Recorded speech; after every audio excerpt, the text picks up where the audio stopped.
My Borrowed Son. Chapter 11.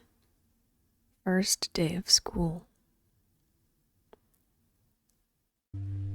Parker wasn't sure why he was so jittery. Well, he did, and yet he didn't. There were a million things going on in his mind, and yet he couldn't summon the right words. His mom had done it. He was going to school. Well, kind of. He was in virtual school, which was the next best thing. Parker knew he couldn't attend normal school because of his condition, but that didn't matter. Now he would get to see other kids and hear all sorts of new things from his teachers. There would be homework and reading assignments, and if he was lucky, he would make some friends.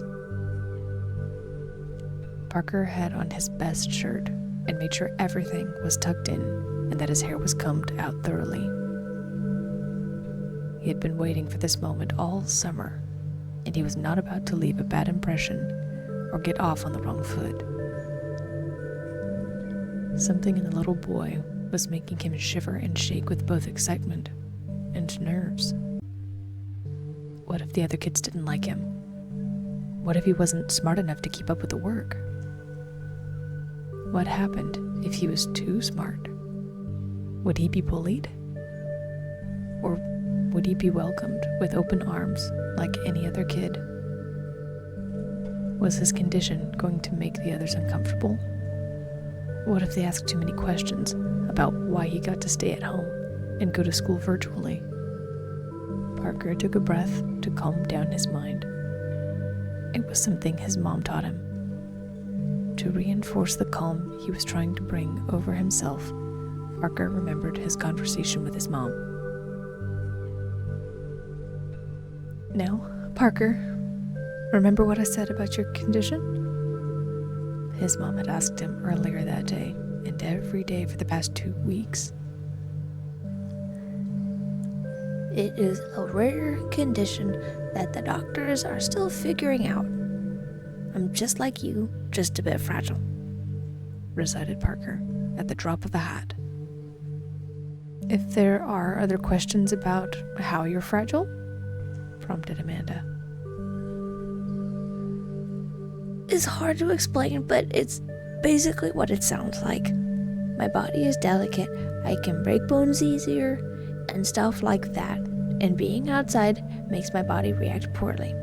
It also means I grow differently, so I'm a bit small for my age," explained Parker. At that moment, Dr. Melissa Hardgrove's words also rang in his ears about how Parker's body was just like any other kid's body, just a bit smaller. For whatever reason, Parker wondered why Dr. Hardgrove, his pediatrician, knew about his condition, but he couldn't find a lot of information about it online. It's not like it mattered in the long run. What mattered was that Parker was getting what he wanted, a chance to be a normal kid. His entire setup was a bit unorthodox, but it was necessary. Parker had a webcam perched on top of a few wooden blocks so that he was front and center, just like some kind of CEO in a company. His mom had purchased a nice desk for him, as well as some bookshelves for him to put his notebooks. Not only had his mom purchased a nice desk and bookshelves for him, but she also made an expansion to his room so he could have a study space. Everything was set up nicely, making Parker feel like he was in an office room, like his mom's office. It made him feel very grown up. A computer was nearby so Parker could watch the screen and feel like he was part of the class. If he had a question, he had a few buttons he could press to raise his hand virtually. If he was having some tech issues, his mom was permitted to assist. If he misbehaved, his special permission to be virtual could be revoked. But Parker was determined to make sure he never lost these privileges. He intended to be the best student that ever was at this school. As he readjusted his camera and his desk with his paper and pencils arranged just so, his mom paced not so silently nearby. Her footsteps sounded like small earthquakes to him. It made the table tremble rhythmically. His mom's pacing was usually soothing. The minuscule child had fond memories of falling asleep to his mother's pacing. This time, however, it was making him feel anxious. It wasn't until he heard his mother's signature tongue click that he knew she wanted to say something. He suspected she had a few things on her mind, but he wasn't sure he was ready to hear. Parker, sweetie, do you need anything else before class starts?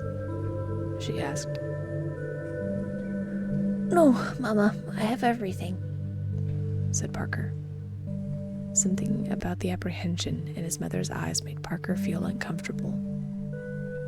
There was a part of him that was afraid she would change her mind at any moment about him going to school. Not that she had done anything like that in the past. You sure? You don't want any water or a snack? Asked his mom. Parker shook his head and smiled up at her. I'm sure, but thank you, said Parker. Mama, don't worry. It'll be good. I've got all my supplies, and I'll be fine. I promise. He pushed himself away from his desk, glancing at the computer screen to make sure he was still on time, and walked over to the edge of the desk. I know, and I'm trying not to worry. I just want you to have a great first day. His mom approached and knelt, her eyes lingering on his eyes. A child's intuition and innocence are unparalleled, and now was one of those moments. Parker didn't understand all of the emotions his mother was going through, but what he did know was that she needed reassurance. The moment felt right, so Parker reached out and rested his hand against his mother's cheek. I'll make you proud, Mama. His words immediately brought tears to his mom's eyes, and it took everything in her willpower to not scoop him up and pull him away from the world. He was too sweet, too pure to be exposed to the outside world. If a mother's worries were astronomical, Amanda's were incomprehensible. The terror of Parker being revealed as a minuscule child that could fit in a human hand was almost crippling. The fear of him doubting himself or not succeeding in everything he deserved to succeed in made Amanda want to cry. The desire for Parker to be accepted and to make lasting friendships was stronger than adamantium. She knew parenthood was going to be a challenge, especially with a small child like Parker, but she didn't think emotions this intense would possess her. Amanda wanted to say so much more. The flicker of the computer screen revealing a classroom caught both her and Parker's attention. He looked back at her and beamed. A smile spread from ear to ear as he hurried back to his desk and pressed the on switch to his camera. There he was on screen. The image flicked on and revealed the classroom on the big screen. It made Parker feel like he was watching a movie with his mom, except this one was interactive, real. The camera picked up on all of the sound of the buzzing classroom, which made Parker's hair raise. It was an odd sensation, but something in the back of his mind begged him to flee and hide away from the camera. The other part of him that ended up winning out had him stay put on the camera and sit patiently as he waited for class to begin. Where did that sensation come from? Why was it always nagging him in the back of his mind? Parker pushed it from his mind as he focused on the other kids in the classroom, absorbing every detail of the classroom. There were at least 20 other kids, all of them around Parker's age, and they were walking around the room and talking to one another. Based on his position in the room, Parker suspected he was at the front of the room by the teacher's desk, since he couldn't see it in the picture of the class on his screen. The desks were arranged in groups of 5, making Parker think that his area was set up at one of these 5 desks, since he could only see 4 other desks around his screen, but 5 desks at all of the other spots in the room. It made him wonder who he was going to be with, and if they would get along. His palms felt sweaty, and his insides flipped and churned nervously. The clock at the front of the room was counting down to 9 o'clock a.m.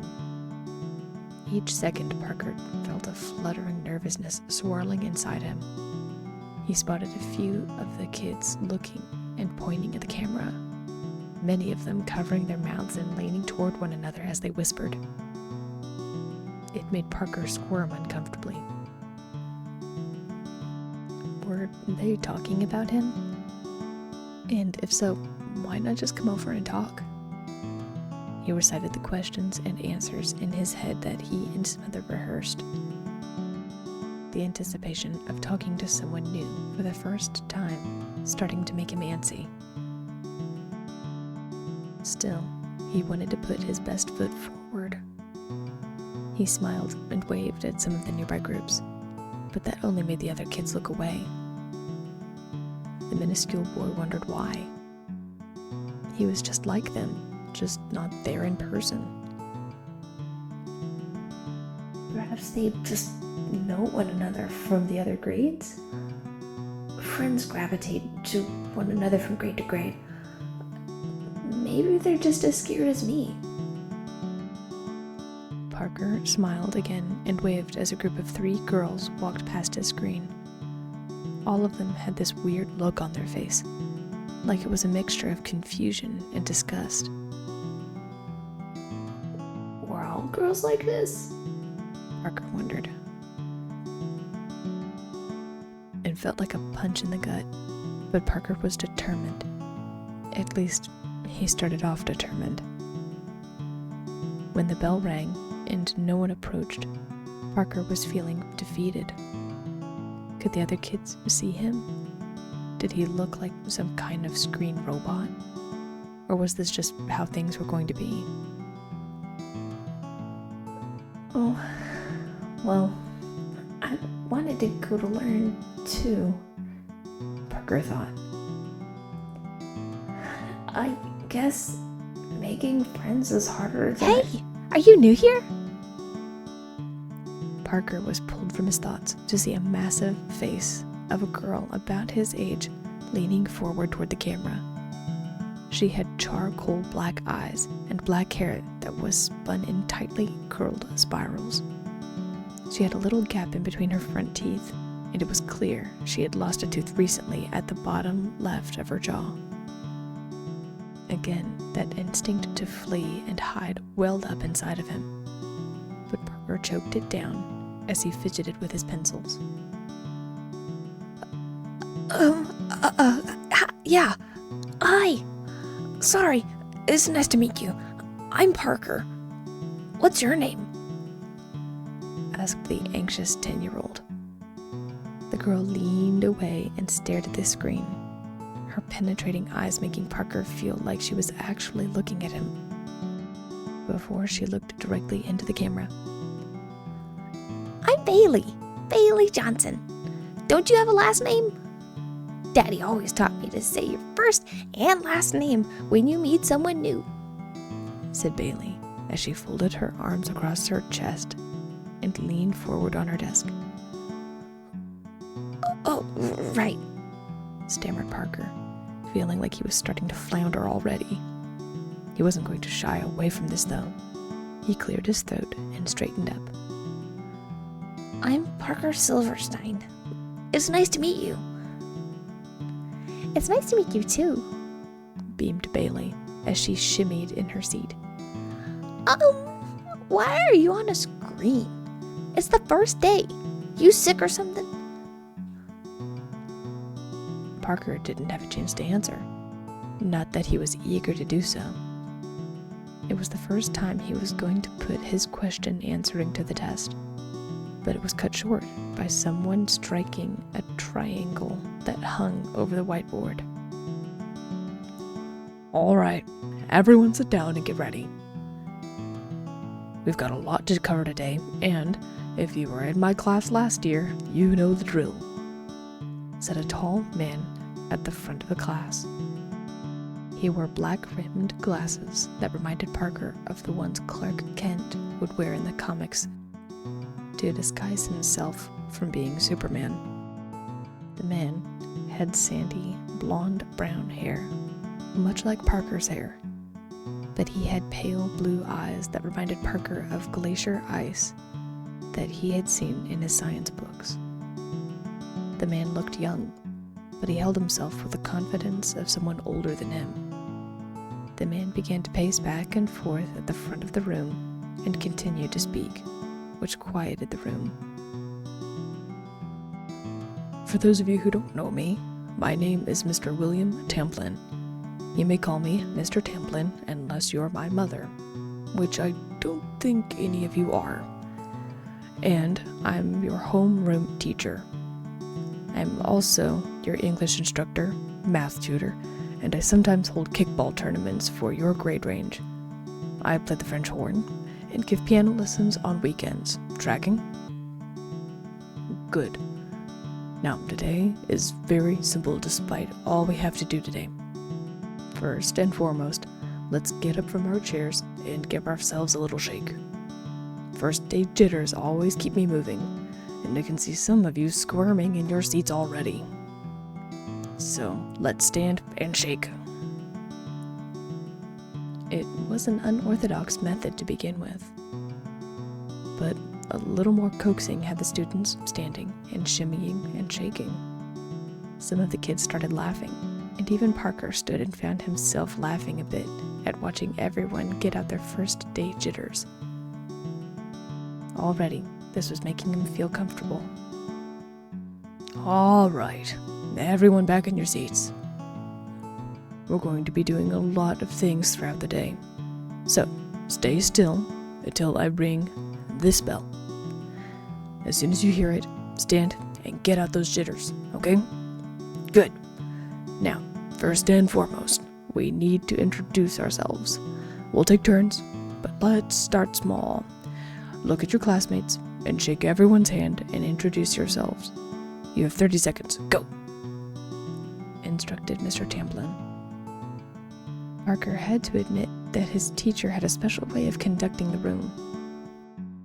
And soon he had the names of the other 4 kids at his table. There was Bailey, of course, but also Davis, Liana, and Billy. All of them asked, almost in unison, why Parker was on a screen and not at the table. Liana seemed less interested like Davis, who was currently drawing on his desk, but Bailey and Billy seemed genuinely curious as to why Parker wasn't there with them. Well, it's a bit complicated, but I have a medical condition. It just makes me a bit fragile. So I have to have school at home, replied Parker. Lucky, mumbled Davis as he continued drawing on the desk. Davis, you shouldn't be doing that. It's disrespectful, scolded Bailey as she turned her charcoal eyes back to Parker. So, you're sick a lot? That's gross, said Billy.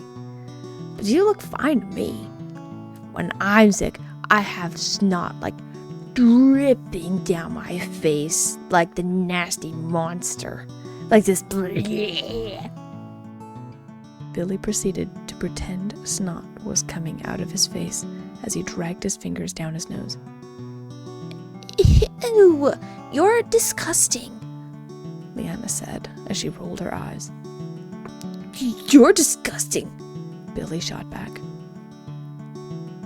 Parker was about to interrupt, but Mr. Tamplin rang the bell again, and everyone stood and got out their jitters, something Parker was enjoying. It made him feel relaxed and connected to the class he could only see on a screen. It also distracted his table from the current argument they were about to engage in. All right. Now everyone needs to introduce themselves to the class, okay? One at a time, so we can get to know your face, just like I did. Stand and tell us your name and a little something about yourself. It can be something you like doing. It can be your favorite television show or book. Ready? You have 10 seconds, and then the first student is whoever I point to. Go! One by one, the students stood up and introduced themselves, willing to participate in this game-like activity set forth by Mr. Tamplin. Parker was having a great time until, finally, he saw Mr. Tamplin's eyes focus on him and his finger point directly at the screen. Okay, you. Who are you? Asked Mr. Tamplin. Parker suspected Mr. Tamplin already knew who he was, but it was part of the activity. Suddenly, Parker's heart was in his throat and every thought was wiped from his mind. Who was he? What was his name? What was he supposed to say? Parker felt a mixture of nausea and excitement as he stood up from his at-home desk and cleared his throat. His heart was pounding a hole through his ribs. The edges of his vision seemed to blur and refocus. Then, somehow, the words just came to him. Hello, my name is Parker Silverstein. My favorite book is The Hobbit by J.R.R. Tolkien, and I like inventing and making things, said Parker. He took a breath of relief as he waited for Mr. Tamplin to instruct him to sit back down. Well, Parker, nice to meet you. Everyone say hi, Parker. Hi, Parker. Everyone echoed back. It was the same thing everyone had done to one another, the entire class. Now, Parker, would you like to explain why you're on screen? Or do you want to save that for another day? Asked Mr. Tamplin. The 10-year-old child felt a pit form inside him. It made him feel a bit awkward to be called out in front of everyone. But he kind of wanted to get it over with all at once.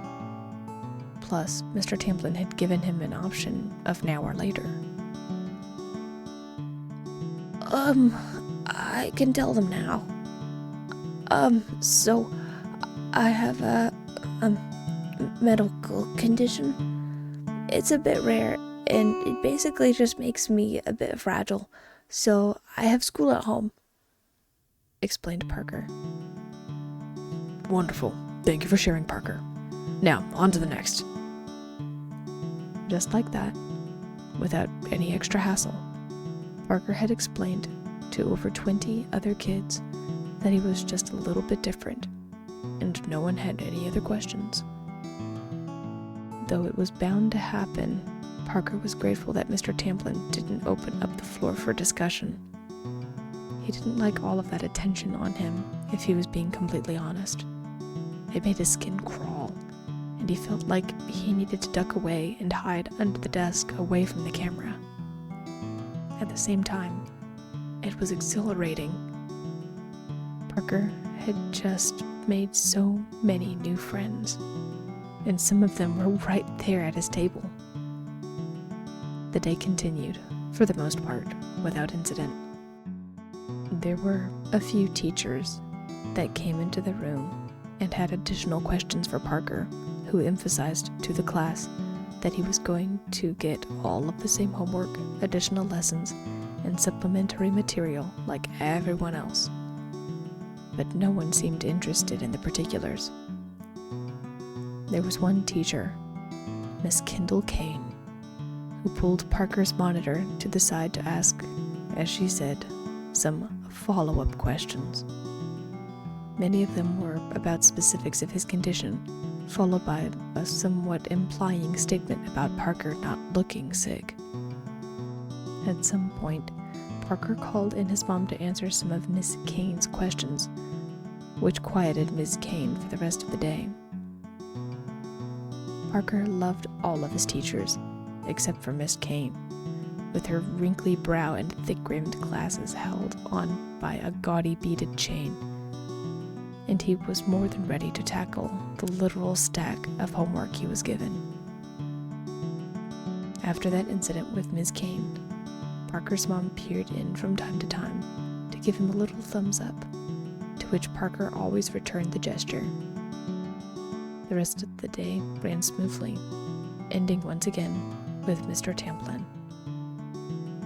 Parker logged off from class and, with excitement, rushed out to his ladder to run to his mom to tell her all about the day he had at school. This was a promising start to his educational journey, and a start to even greater things to come. Parker was sure of it.